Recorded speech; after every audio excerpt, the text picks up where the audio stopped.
All right, so today is May 27th of 2020, and we're doing a private soul shine session with Claire today. And Claire and I have looked at and talked about her main focus for being here today. So we're going to do a three-part process. The first is a process of associating with divinity, the higher self, the heavenly realms.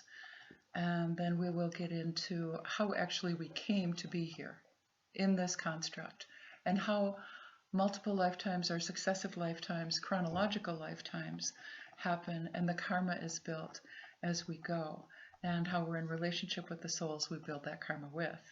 And then finally we'll go into the healing application of cleansing the karmic record, the heart and the soul, so that you can be more divinely empowered to move forward with unlimited possibilities under your belt. Does that sound good? Mm-hmm. All right, awesome. So let's start with just a really brief meditation. I'm going to ask you to close your eyes and have a nice deep breath. And just settle into being here and now, being perfectly present. And dive into the tiny chamber of your heart, where you find anchored there a golden umbilical cord that reaches from the tiny chamber of your heart all the way up into the 12th dimension, where we find the source creator of all things. You are a multi-dimensional soul existing eternally in the heavenly realms as a soul here in the 12th dimension, into the 11th, the 10th, and the 9th dimension, which we consider the heavenly realms.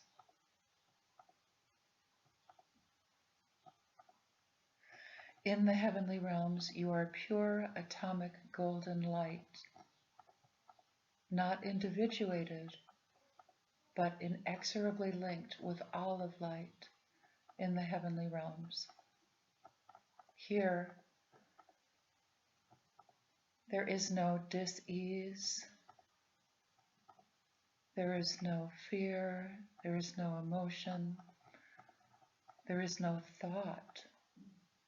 There is only presence with that pure golden light. Different frequencies expressing a little bit differently. For instance, in 10D, we call this the realm of the Holy Spirit, where you are at one with, and you absolutely are the Holy Spirit. You are that higher self that you always have communication with and communion with, no matter where you locate. Another deep breath, releasing and letting go of any anxiety, anticipation, decisions, any past regrets, fear, shame, worry, concern. Just letting everything go from this pure unlimited space in the golden atomic field of the heavenly realms.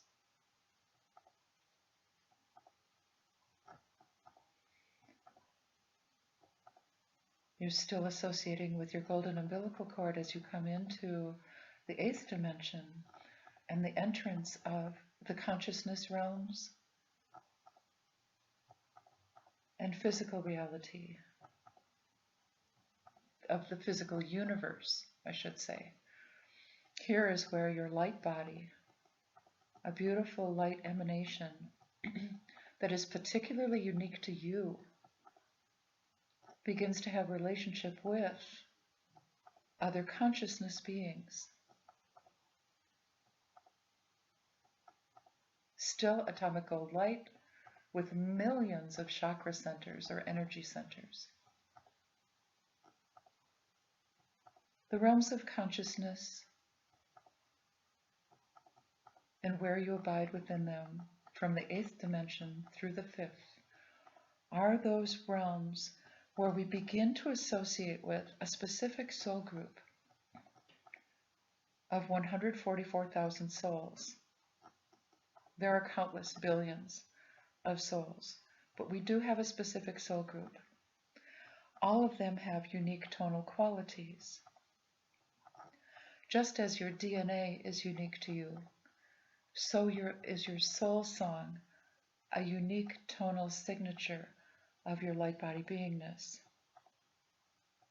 Here in the realms of consciousness, we harmonize and blend with other light consciousness expressions. We create agreements. We may serve as archangels. We may serve on intentional service councils and groups, all based on our resonance frequency patterns. Because we all abide in all dimensions as co-creators, we did organically decide to come into this lower frequency of the 4th and 3rd dimensions. This required a dramatic reduction of the frequency vibrations. The higher we go dimensionally, the more rapid our vibrational rate is. But to make and formulate a body image through which we are now casting our consciousness, we had to slow way down. As light and energy beings, in truth, we condense our energy signatures into dense form physicality by simulating the patterns of creation.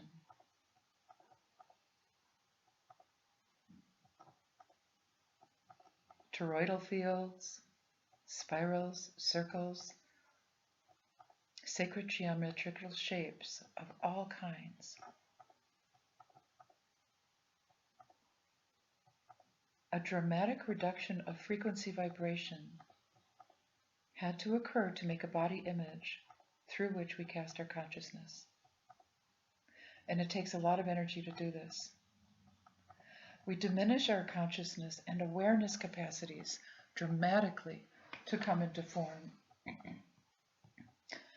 Further, by becoming identified with the body as the self, births an erroneous idea that we're separate from the higher self, the source of all creation.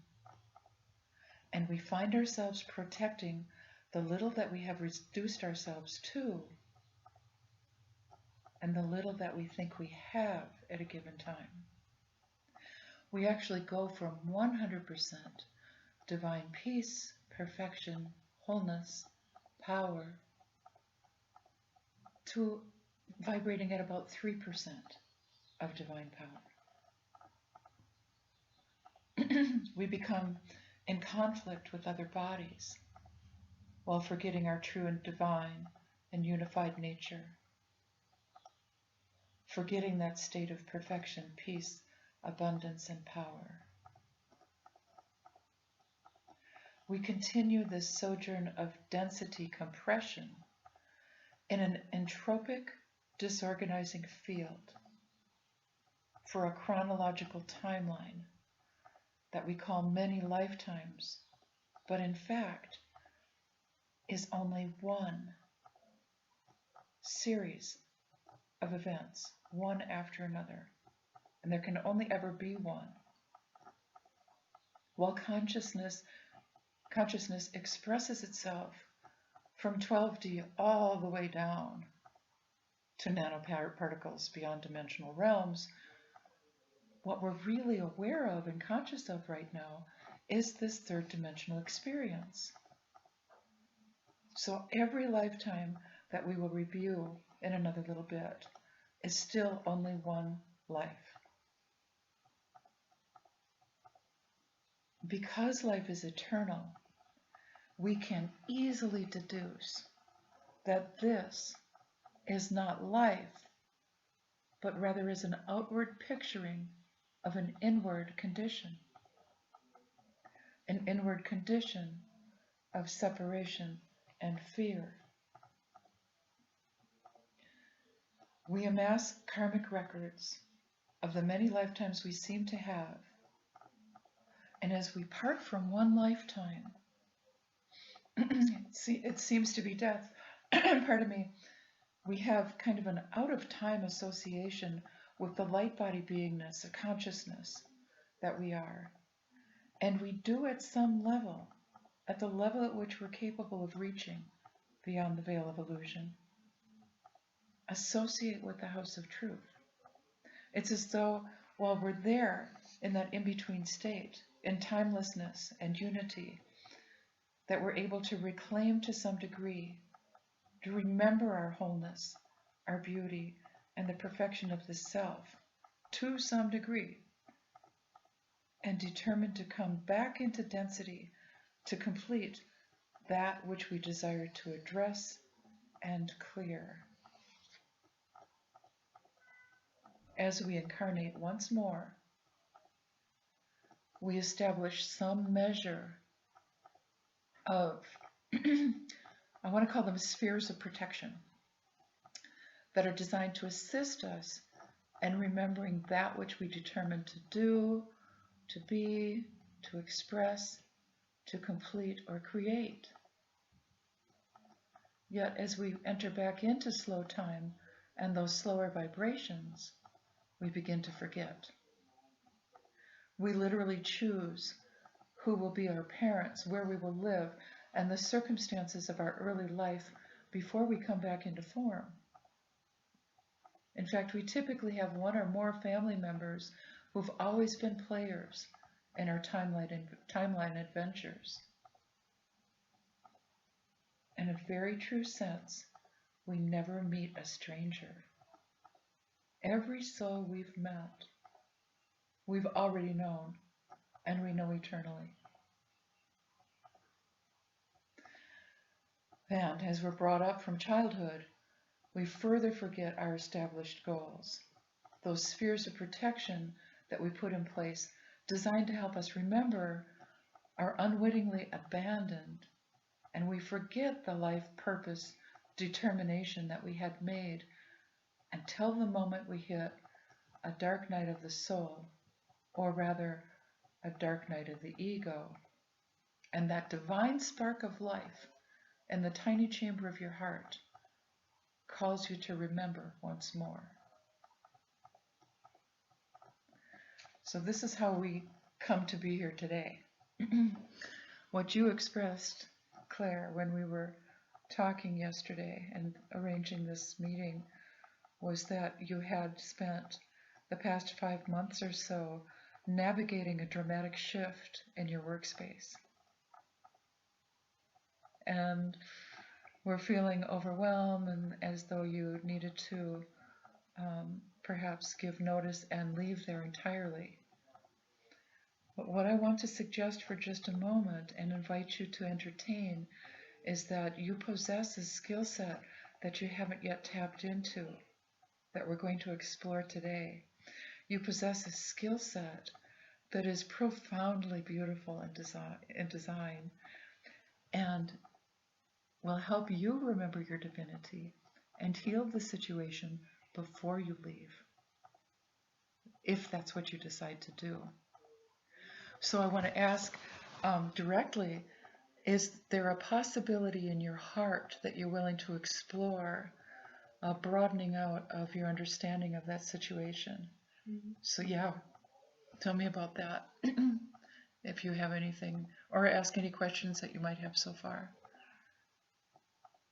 No, I think I'm open to explore what that might be. I don't know what that is. So. Okay, great.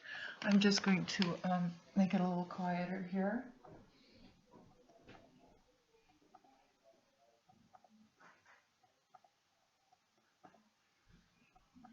You got the birds chirping, everything is beautiful. So we're going to, I'm going to ask you as we begin to explore your Akashic Record to stay fully connected on that umbilical cord with that heavenly realm, if you will. in that space where it's impossible to contract with anything. You can't contract a disease or be diseased in that clear and beautiful space of perfection. You know, no disease is possible there. And because you're always connected with that, even when you're not aware of it, it's possible for you to accept that wholeness and perfection at any moment.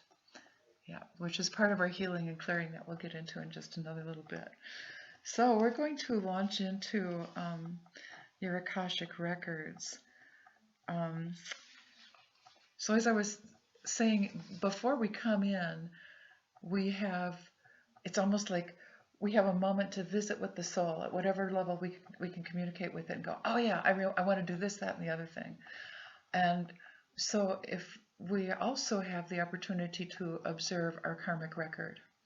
And our karmic record is all of those incidents that may inspire us to want to come back in and fix something, to heal a relationship, or to better fulfill our soul expression, whatever that might be. And it might be a plethora of things, and it might only be one thing. I don't know what that is, but we tend to forget that. So as we come back in, what I wanted to address about your karmic record is that as of yesterday, is it still true today?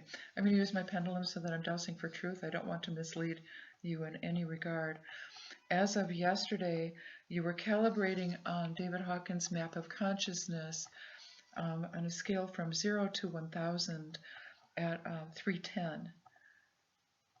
Is Claire still calibrating at 310? Has she bumped to 350 with our very brief meditation?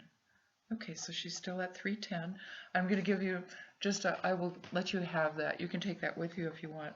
This is your before calibration, and we'll check it out after we have our healing experience together to see where you go to in just another moment.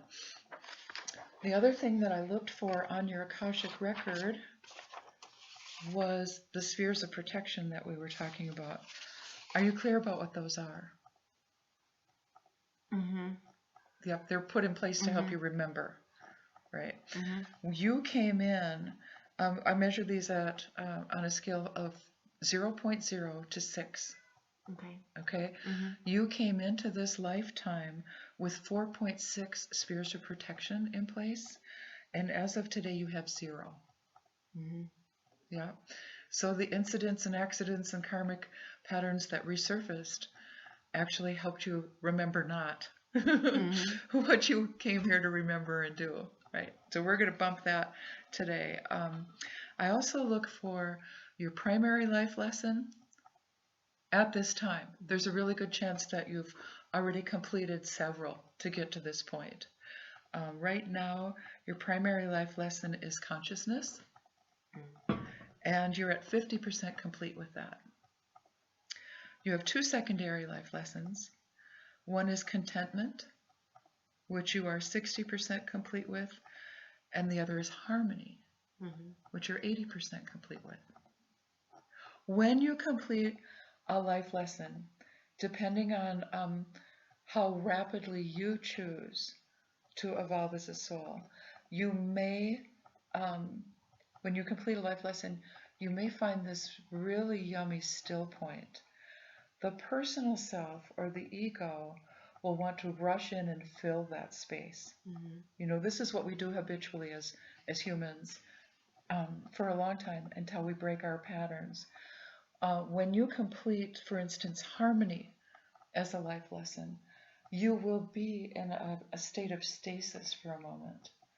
That doesn't mean that you need to adopt or pick up another life lesson.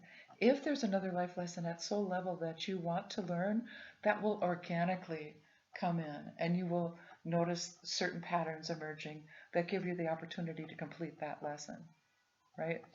There does come a point, and there's a very good possibility, because consciousness is your primary life lesson, that when you're complete with that life lesson, you may not need another primary life lesson. There does come a point at which you're so well connected with your divinity that your divine expression flows from you really organically.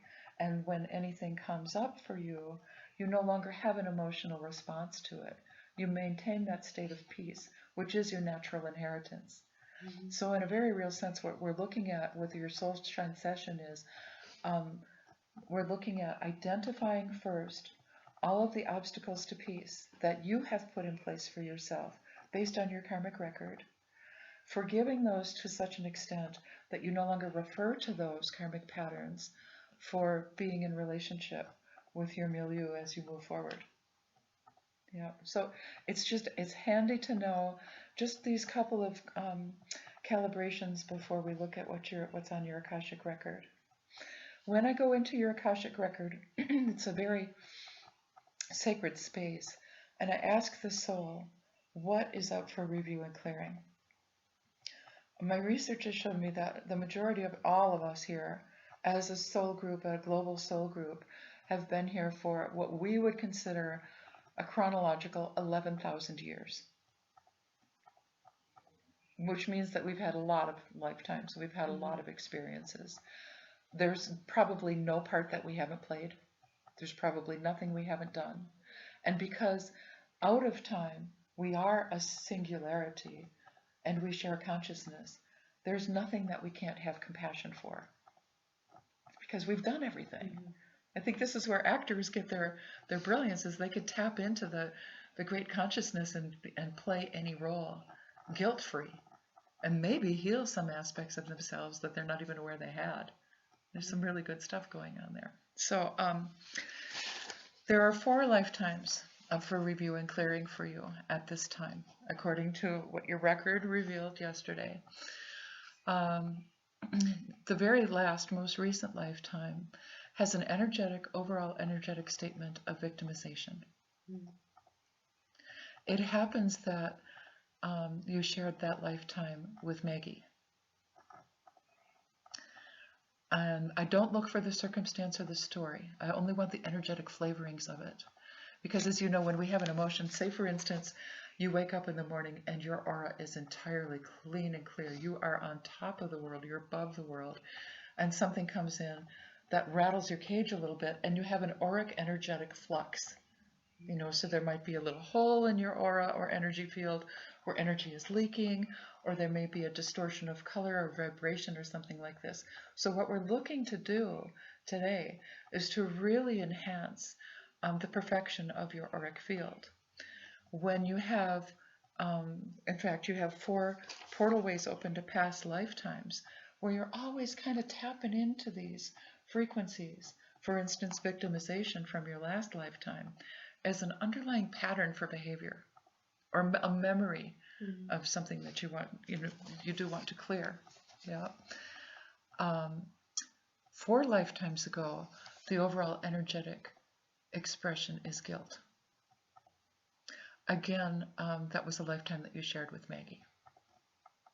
Something that you experienced together in form led you to be imprinted with the idea of guilt as an overall memory for that lifetime. 14 lifetimes ago, the 2 of you shared an experience of suffering together. During that lifetime, you took 5 vows as you entered into probably the Roman Catholic Church. 14 lifetimes ago. When you take a vow for anything, to anyone, under any circumstances, particularly with the Catholic Church, I'm going to speak directly to that. What you do is you negate or sidestep your inner spiritual authority and wisdom and knowing in favor of letting something in the external world tell you what holiness is. So you did take the vows of poverty, chastity, suffering, silence, and obedience. The vow of chastity has been cleared, so you carry. That's okay. Just let it go.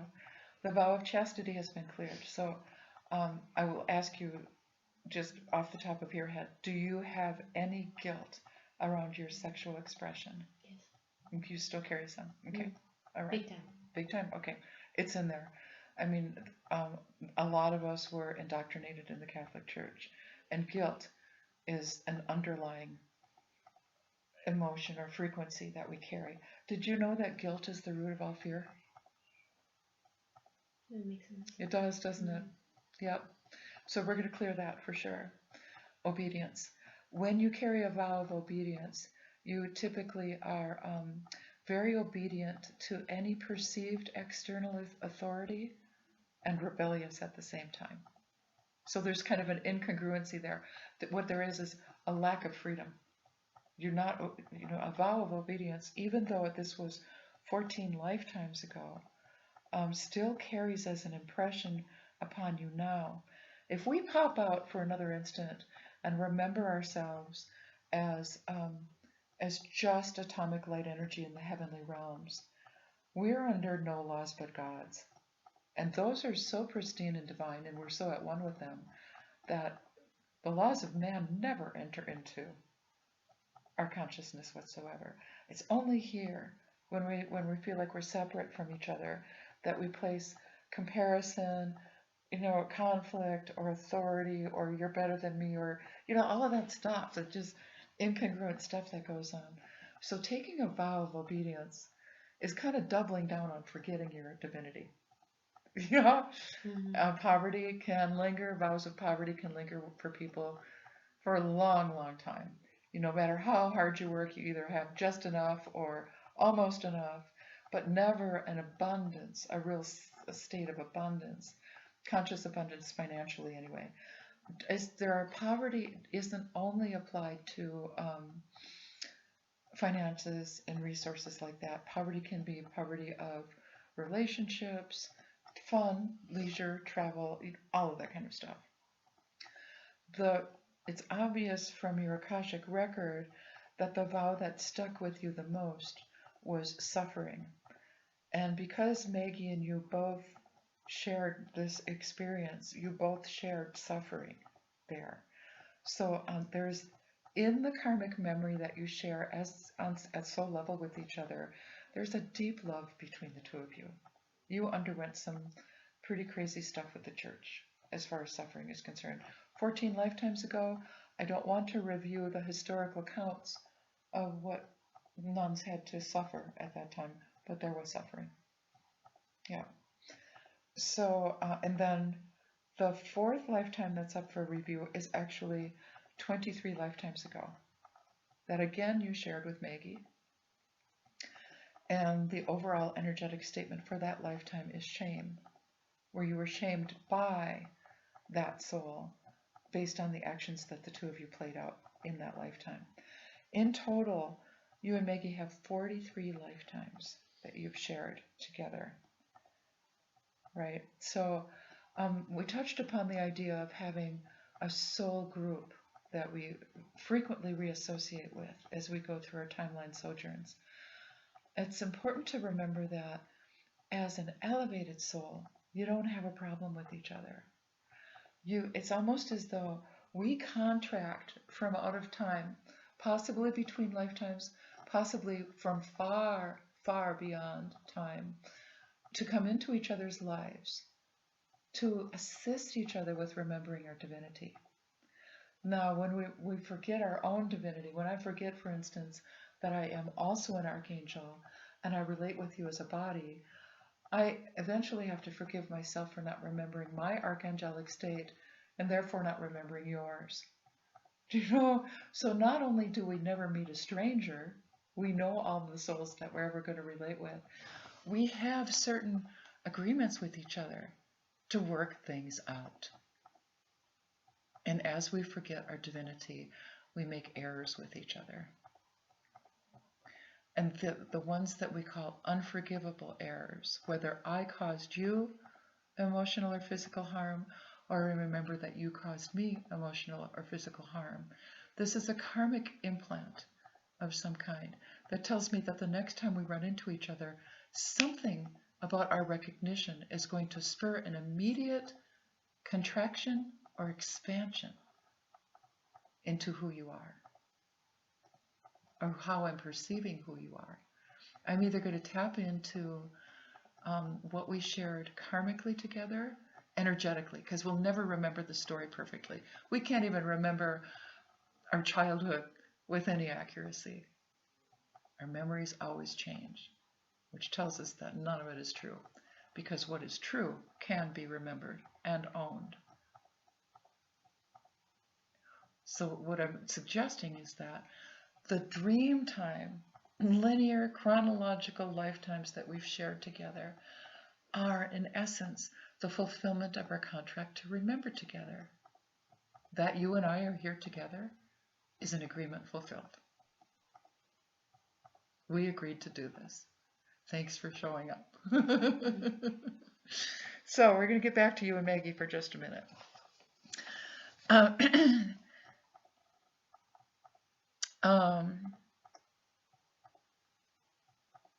Yeah. There's one negative intention on the record, and I wanted to ask, is this negative intention of this lifetime? It comes from a previous lifetime. Does this come from last lifetime? 4 lifetimes ago? 14 ago? 23 ago? Okay, this comes from 23 ago. And is this negative intention one that Claire placed on Maggie? No, this is one that Maggie placed on Claire. And I first discerned that it was failure as an energetic statement, but it's more disempowerment or prevention, like a blocking energy. That has been there for a really long time. So while the two of you dance at soul level very elegantly, you've been really clumsy in linear time together. Mm-hmm. There have been moments where there's been deep love, and of 43 lifetimes, of 43 lifetimes that Maggie and Claire have shared together, how many of them were loving and positive? Were 30 or more loving and positive? 35 or more? 37 or more? 36? 36 of the lifetimes you shared together were loving and empowering. 9 of them have been tricky. Mm-hmm. Yeah. So it's those that we have identified in essence, and we'll clear now in just a little bit. So the record indicates that you have 4 portal ways open to these past lives. When you have a portal way open to that, it's one of those things that's going to interfere with your spheres of protection. It's going to be like an ancient memory that drops in.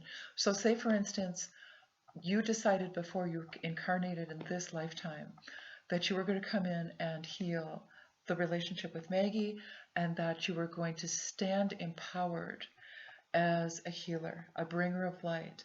And you work with energy as well, right? So you're always looking to harmonize energetic frequencies. Mm-hmm. You did remember that really, really well. You had several things that I can pick out of just a little bit of the couple of hours that I've spent in your records that you are fulfilling really beautifully, right? But these portal ways open to past lives are lingering memories that can empower you to fulfill your desire to fix or heal something.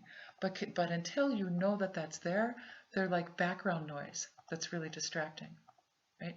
In addition to the 4 portal ways that you have to past lives open, you have 7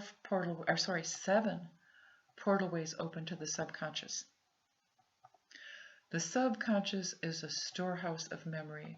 It contains not only your Akashic Record, but every impression that you received from teachers, trainers, guides, any observations that you made that helped you make a decision about something, that helped formulate your present identity. You're 4 years old and you watch a kitten scratch a baby and you decide kittens are evil. Or, something that random is one of the things that may lie in the subconscious. So we do have a lot of subconscious clearing to do, but we can do it both specifically with what I've identified from your karmic record and intentionally en masse. Just say, I forgive this whole thing. as we go into our healing and clearing. So we're going to include the 7 portalways open to subconscious, and we'll go into that now.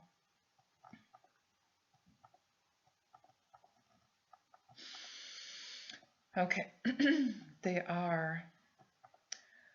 include the vows and 4 imprints. Imprints are coping mechanism or tools. Actually, imprints are like energetic stamps on the soul. A circumstance arises that is so disruptive to our divinity that we promise ourselves to remember it so that we never repeat it. Unfortunately, the consciousness doesn't know the word never. So an imprint is like an indelible stamp on the soul that says, remember this, remember this, remember this.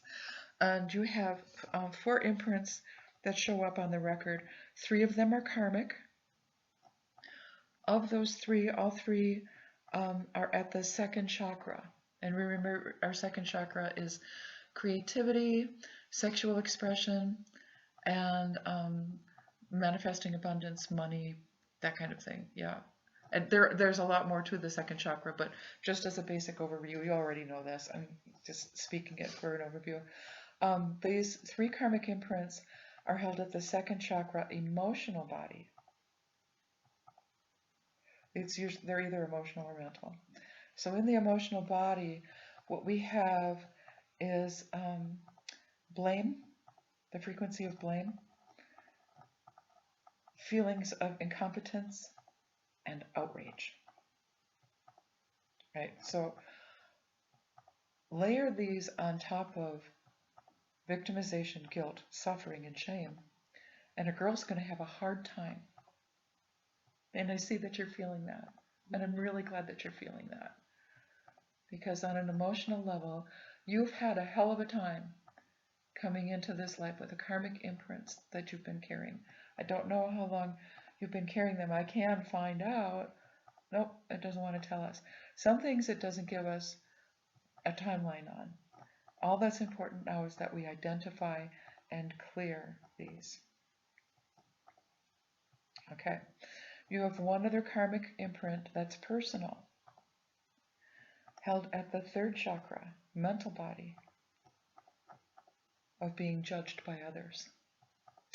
Remember, the 3rd chakra is our will center. This is where, for instance, you have determined for yourself that you are going to be an impeccable provider of energetic healing in the field that you've chosen, and however you can broaden out from within that field. But yet there's an emotional, a mental imprint of being judged by others there that will inhibit the fulfillment of your determination to be what you came to be. Right up until this moment. Yep. Identifying these things is so powerful. And as I talk with you about these energetic statements, can you feel that any of them or all of them are true for you?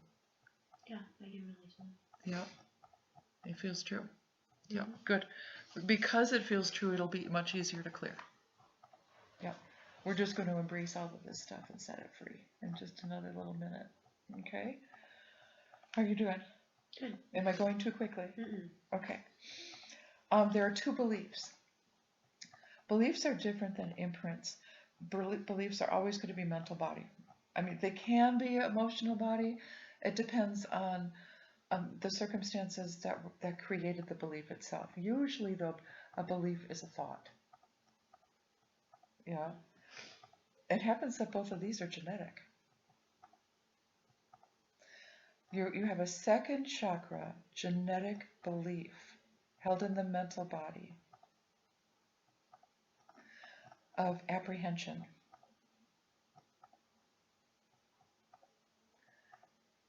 That's awareness that is uncertainty, that could be self-doubt, that could manifest as distrustful of others. And this has been carried for 6 generations on the paternal side, on your dad's side. Yep. Mm-hmm. So when you clear this, you're going to clear it for all of your ancient relatives and future relatives as well. It's a really beautiful service that you offer today. Not only clearing your Akashic record, but when we get into the genetic stuff, it's really beautiful. Do you have any questions about that? Mm-mm. Okay. There's one other belief, genetic. This is, I didn't write it down, is this second chakra as well? Third. Oh, this is third chakra, mental body. Okay, so this is a little bit bigger one. This is third chakra again, is your will be done, right? And manifesting that which you came to do. And the energetic statement for that is reserved. So you've got apprehension genetically at the second chakra and reserved at the third. Now, on top of what else was at the third? Others being judged. Yeah, so it's not innate and it's not inherited and it is not natural to your soul for you to be less than self-confident about being aligned with your soul expression. This genetic belief was on the maternal side from 3 generations ago. This is third chakra, mental body, belief of reserving. So it would be an energetic withholding sometimes, or it could be reserve, spontaneity, or certain, like to have that ability to be so self-assured and so authentically empowered that there are no reservations. You expressed earlier that you tend to take your time when making decisions so that you can feel something. And what I want to invite you to consider is that your feelings stand in the way of your divine expression, because your feelings are always based on past learning and in most cases will inhibit, delay, or diffuse your potential. In a very real sense, the only emotion that we can count on is love. Everything else is going to be a distraction from our empowerment. If it's true, and I'm going to ask, is it true that Claire today is accessing 3% of divine power, 4%, 5%, 6%, 10 or more? That's just unusual. Today, Claire is accessing 12%, 20%, 15%, 16%, 15. We're landing at 15%. This is phenomenal, actually, because most souls on the planet are accessing about 3%. You're at 15% divine power right now. And I'm going to ask the keepers of the Akashians, and specifically Claire's spirit guides, does it serve her in any way to refer to her emotions for making decisions? That would be a no. Is it honest and true for me to say that across the board, when we refer to any emotion other than love, we are inhibiting our progress and the remembrance of our holy, perfect, and unified self? Yes. So are they suggesting not to sit and process things as long as I process them? Describe process. Sitting with my feelings, exploring them. Yeah, can I say this gently? You don't have to say it gently. Huh? You don't have to say it gently. That process is like digging yourself a hole. And what it does is it's like self-sabotage. It's self-sabotaging. It bolsters the ego and the ego's justification for maintaining karmic patterns. because what we're going to do typically when we look at our emotional body is we're going to reflect upon a memory. I don't care if it happened 15 minutes ago. It is a memory. It's over and gone.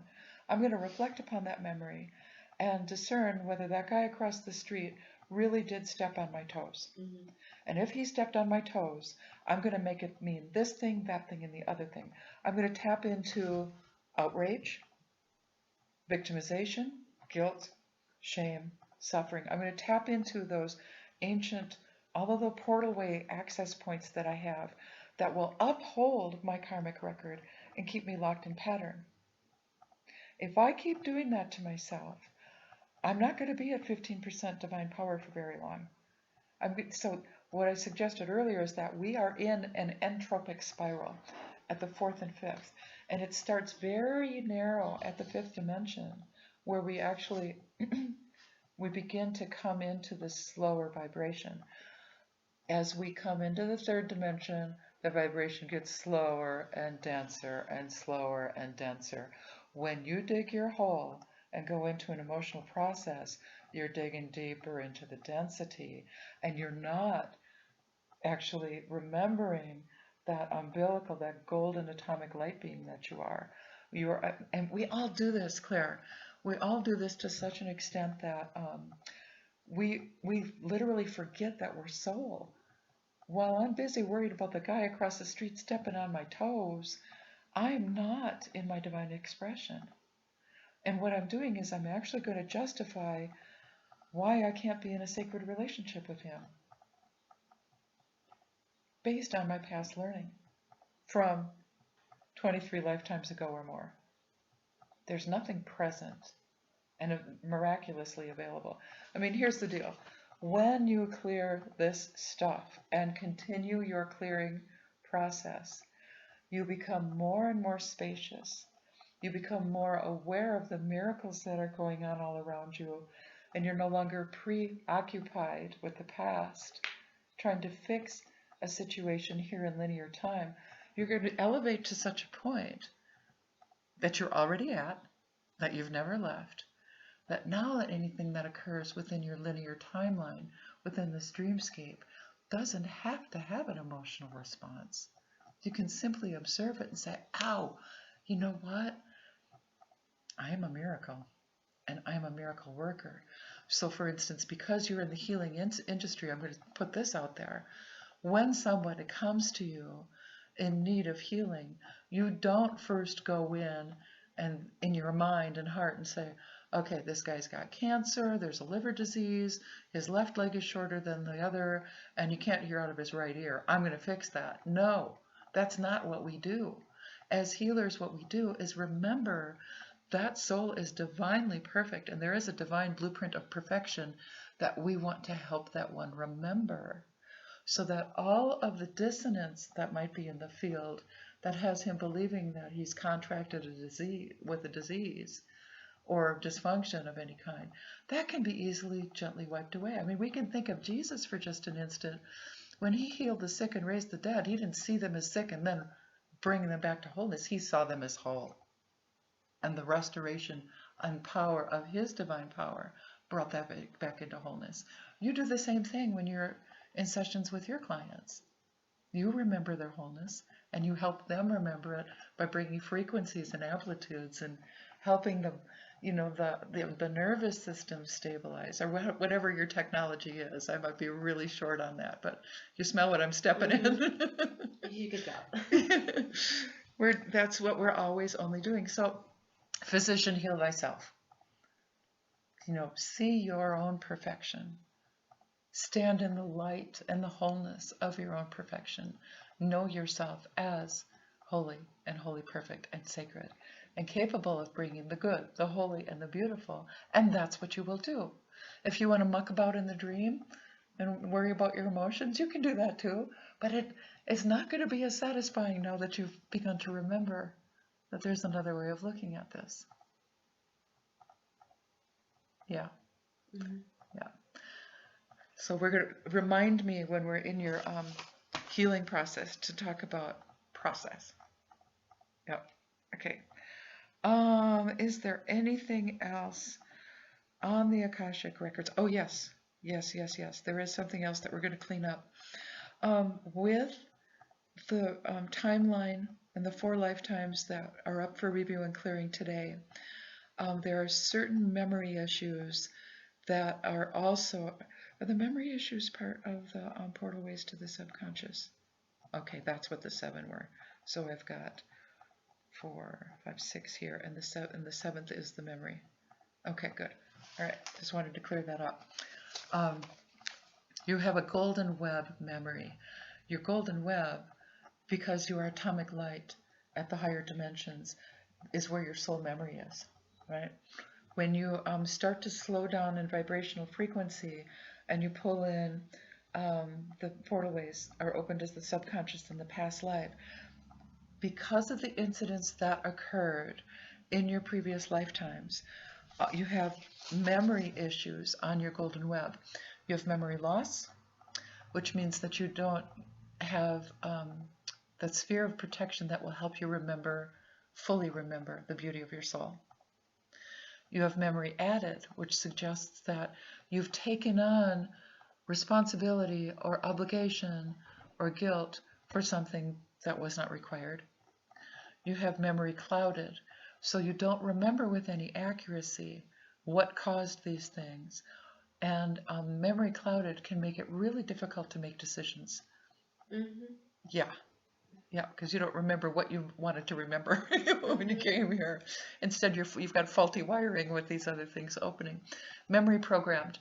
Memory programmed comes from specifically for those of us who were engaged with the church or any religious or political organization that told us who we were supposed to be, how we were supposed to behave, or programmed us in some way on how to be better humans.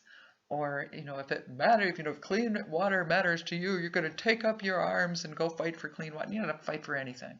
But this is what memory programmed is. Memory highlighted is kind of like a mechanism that something is said, witnessed to, or occurs that pulls in these misnomers from the memory programmed. So, for instance, you are in an intimate embrace with your fiance, and you're totally grooving on that, and the slightest little thing occurs, memory highlighted in the golden web will throw you into that guilt pattern again. And you know darn well that you're not guilty of enjoying your lover. You guys came together for the purpose of enjoying each other and supporting and remembering your beauty together. There's no reason whatsoever why any of us should be guilty of enjoying sex. Some of us are, until we're not. But it's the golden web memory issues that we're going to heal and look at today. How are we doing so far? Are we good? Mm-hmm. Do you have any questions? Mm-mm. Okay. I want to ask then if I have identified everything that the soul would like to heal and remember today. No. Okay. Is there anything on this worksheet that needs to be brought forward? Are there additional lifetimes? Negative unjustified karma?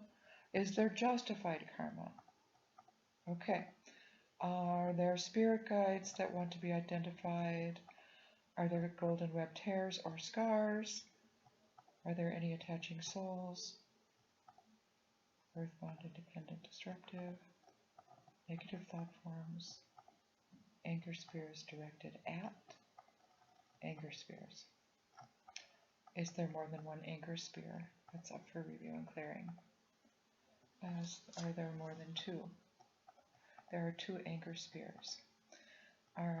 Let's take one at a time. Is there one directed at Claire? Is there one created about her? Is there one or more created by her? Okay. Is this present lifetime? Present lifetime. There are 2 anger spheres. Both are created by Claire. Okay. Anger. Anger is a result of feeling victimized. A victim is not empowered, and one of her resources is to feel empowered is to become angry, vengeful, or to perpetrate a karmic flaw, a miscreation of some kind. Anger is the natural response to believing that we are victims. And believing that we are victims is complete negation of our divinity.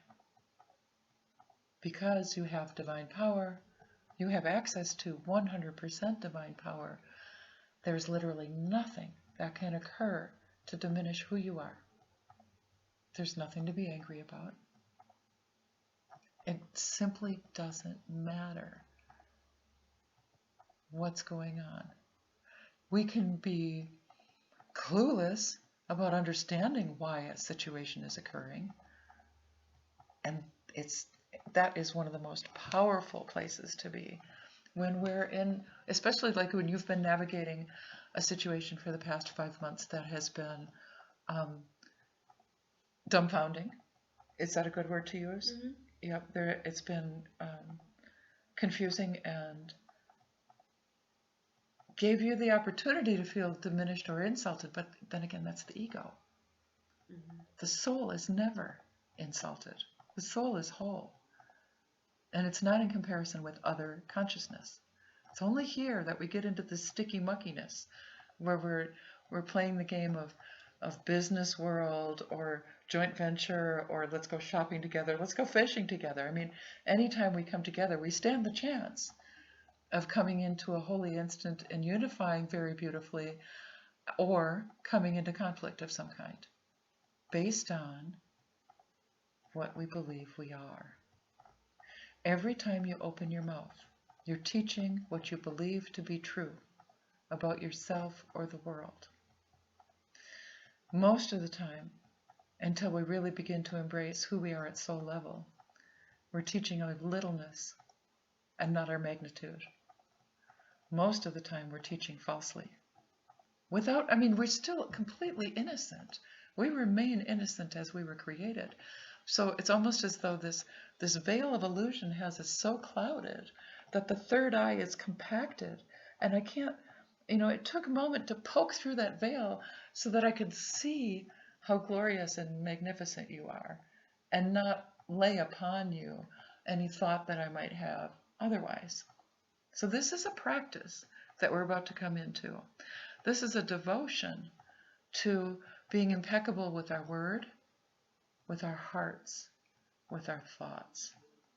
So that if you do something that my ego would judge is off, I don't cling to that.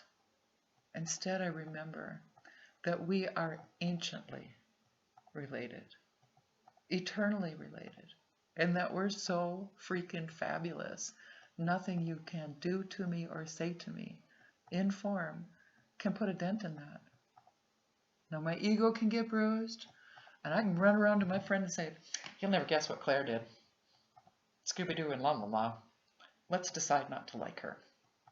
And this is how cliques are formed. This is how division occurs.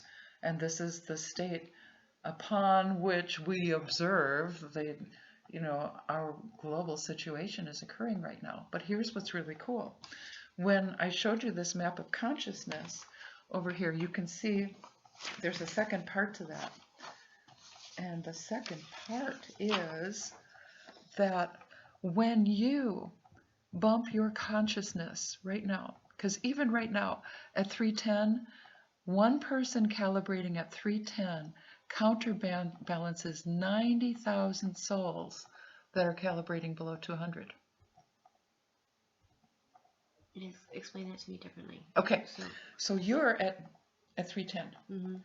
That's awesome. At 310, according to our map of consciousness, you carry an associated emotional state of optimism. Mm-hmm. Your view of life is hopeful, right? Because that's where you're vibrating today. Before we started, you're probably beyond that now. Because you were vibrating there, before, you positively affected 90,000 souls who were below 200. 200 is the level of courage, the associated emotional state of affirmation and feasibility as a view of life. You positively affected all of these souls who are living, for instance, in guilt, shame, apathy, grief, fear, desire, anger, pride. Right? So what I'm suggesting is that as we move into your healing now, as you come away from the protection of the personal self and the identity and the ego, which all of us do to some extent, until we graduate ourselves and come into these higher frequencies. So as you come into these higher frequencies, you're healing not only yourself, but the world. Because here's the other part. When you pop to 600 and maintain the frequency of peace and the associated emotional state of bliss, and you see life as perfect, you are then affecting 600 counterbalances 10 million people below 200. A moment ago, what I was suggesting is that we're looking upon a world that is deeply divided. We've got red and blue and so many divisions that it's, just from a level of compassion, it's heartbreaking. When we take full responsibility for our own thoughts and our own healing, we positively affect the world and our global consciousness as we move forward. So it's a really big thing that you're about to be invited to take on. And you do this at your own pace and at the level at which you're willing to do this. And thank you for letting me record this, because everybody who's listening to this is going to benefit to some degree by it and participate at the level at which they're willing to. So if you don't have any more questions about your Akashic Record, we're going to move into clearing and healing now. Would you like a bio break before we do that? I think I'm okay. You're good to go? Okay, me too. So awesome. Where we're going to start with our clearing and the restoration of divinity is, I would like you to speak this if you can read it. Can you read this? Speak it with authority, inner authority, certainty. I am responsible for what I see. I choose the feelings I experience and decide upon the goal I would achieve. And everything that seems to happen to me, I ask for and receive as I have asked. Okay, good. Now I want you to listen to it. I am responsible for what I see. I choose the feelings and experience. I choose the feelings I experience and decide upon the goal that I would achieve. And everything that seems to happen to me, I ask for and receive as I have asked. Nobody does anything to me. Every soul that I have been in contact with, that I can remember, and those from long before that I can't even remember before right now, have come to me to play out the game of remembering divinity. We've entered into contracts. I have been a shit. I have been an asshole. I have been awful. And I have been divine. And so have you. Every soul that we play out this dreamscape with, we are in agreement with, that we're going to play something out. Nobody does anything to me that I haven't already designed so that I can remember, to learn. What we're doing right now is we're coming into completing our lessons.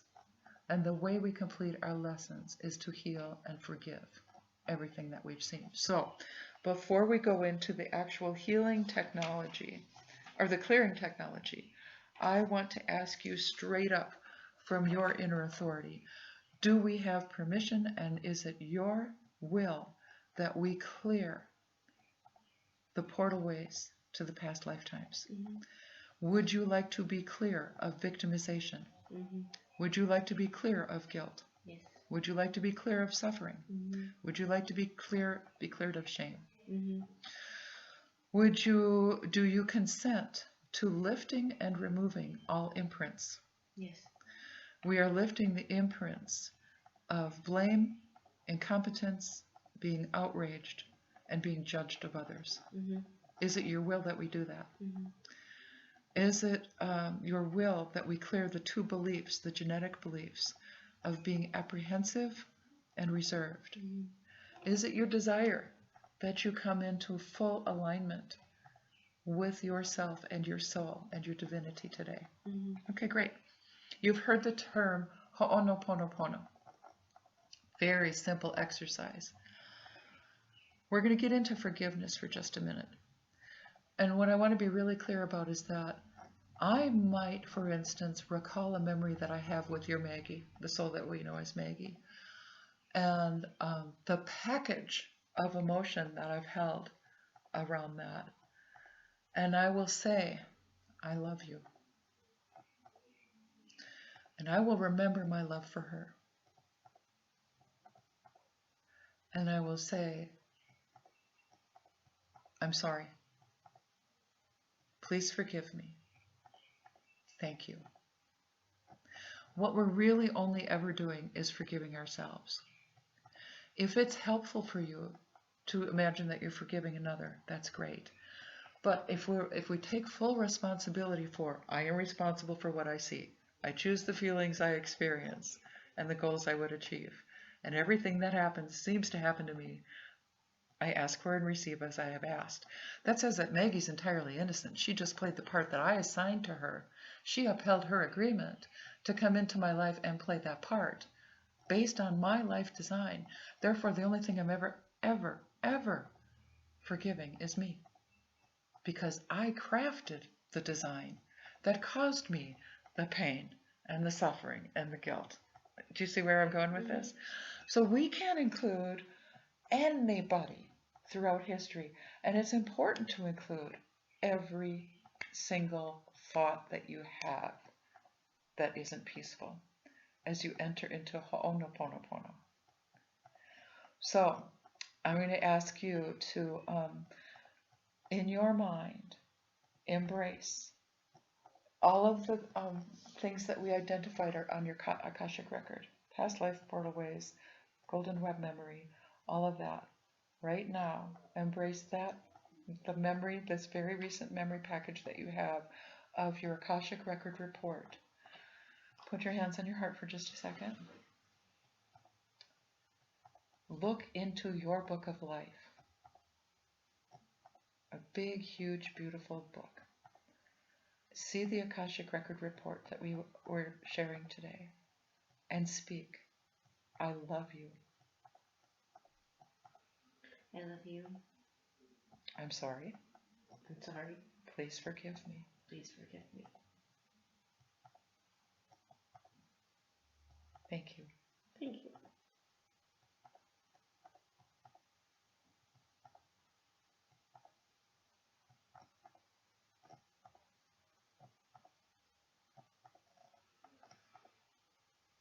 Beautiful. The depth at which you're feeling that is beautiful. If you need to speak it again in regards to your Akashic Records, speak it again. I love you. I love you. I'm sorry. I'm sorry. Please forgive me. Please forgive me. Thank you. Thank you.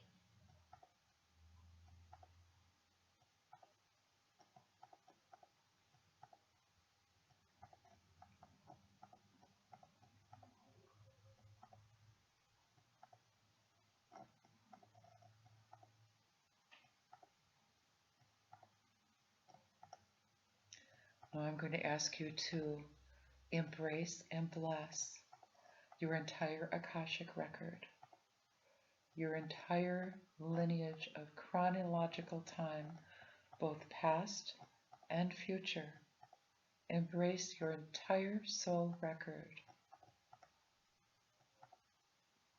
And speak one more time. I love you.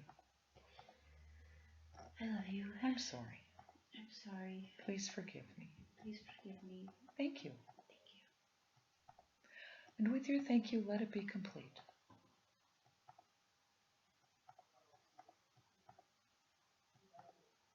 You don't have to dwell on any particular image, memory, or anything for it to be complete.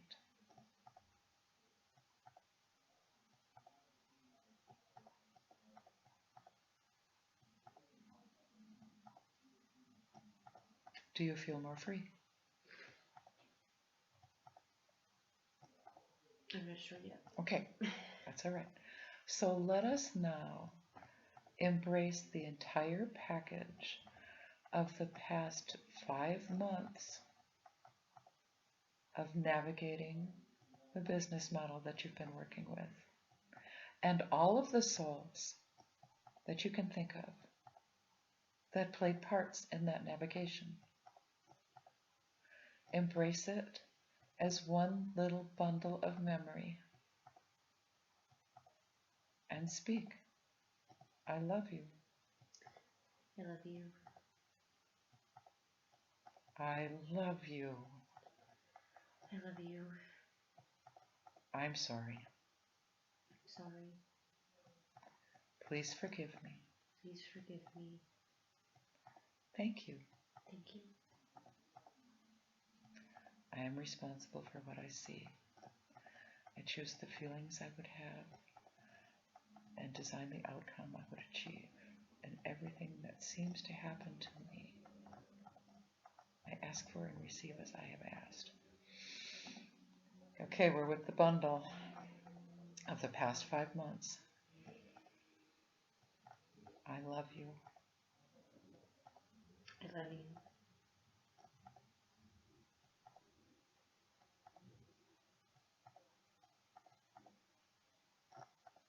I'm sorry. I'm sorry. Please forgive me. Please forgive me. Thank you. Thank you.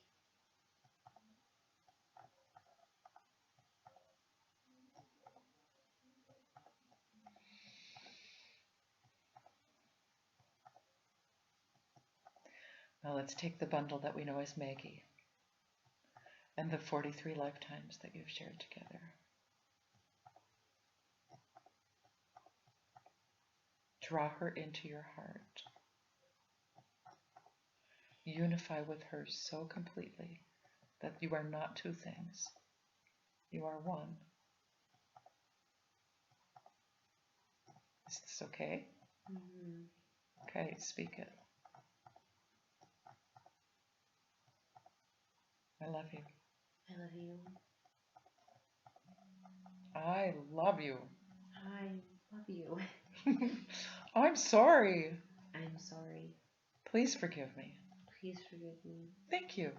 Thank you. This is your practice. From here going forward, every thought that you have that is not peaceful,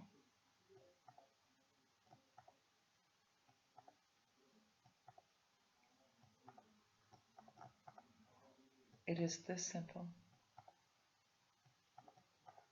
Every piece of news that you hear, every report you hear about friends, every concern that you have.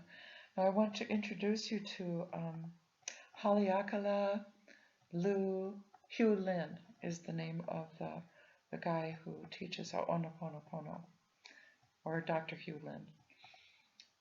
What he says is that before he takes a meeting, before he speaks, before he holds a seminar or agrees to do anything, he cleans.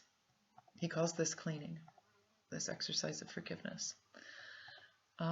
When he did the certification program with Joe Vitale, they had a small group of people that joined together in a convention center of sorts, and he cleaned it for weeks, just the space, before he went in. He said, for instance, I had to clean all of the chairs because a guy sat in that chair who had money issues, and that chair was insulted. And it was not free to be the chair. It was now holding the issues of that man. Everything is alive. Everything holds a frequency.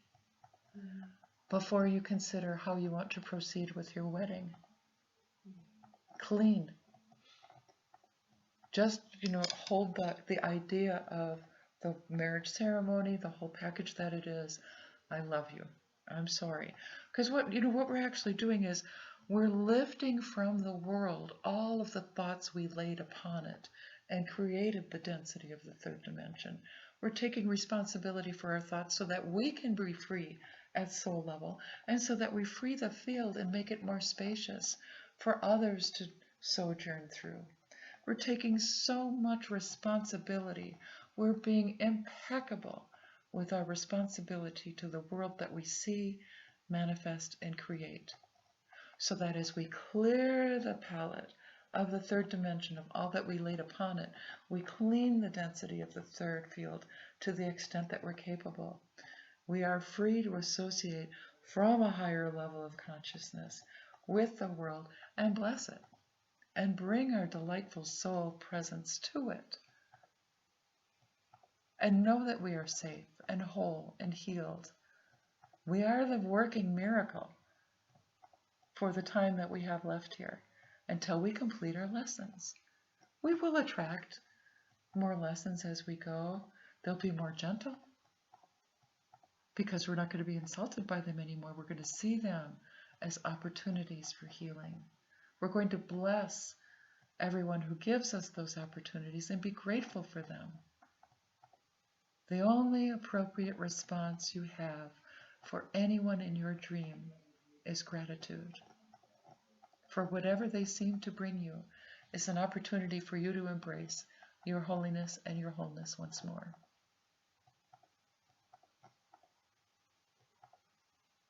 How does that sit with you? It's a practice. It's a practice. Be gentle with yourself, but also stay devoted to the extent that you can. Don't waste time. Don't waste another moment feeling sorry for yourself or examining your feelings. One of the commandments, of the 10 Commandments that I really, really love, that is a perfect step with what we're talking about right now, is thou shalt not bear false witness. Whenever I perceive you as anything other than holy, sacred, beautiful atomic golden light, I'm bearing false witness. That doesn't mean that it's a sin. That means that I'm delaying my own progress to reclaimed wholeness as a soul. And I'm diminishing your soul by holding you to a false image or a perceptual construct that I've made about you that says that you're not a perfect eternal being of light. Thou shalt not bear false witness. It's just like, it helps me stay accountable for my own thinking and how I'm using my mind. And I can use that as well as I can use Ho'oponopono. I love you. I'm sorry. Please forgive me. Thank you. And so my determination is to see you truly, to heal the past of all I thought it was, in favor of being present to all that is. Yeah? Is this helpful? Mm-hmm. Yeah? How are you feeling right now? Good. I have a headache. It's lots. Mm-hmm. It could be a light insertion. Sometimes the light comes in and it just feels crushing. So, is there anything more that you'd like to talk about? We can go private if you want me to stop the recording. Sure. Okay, we'll do that. Thank you. I'm going to go private.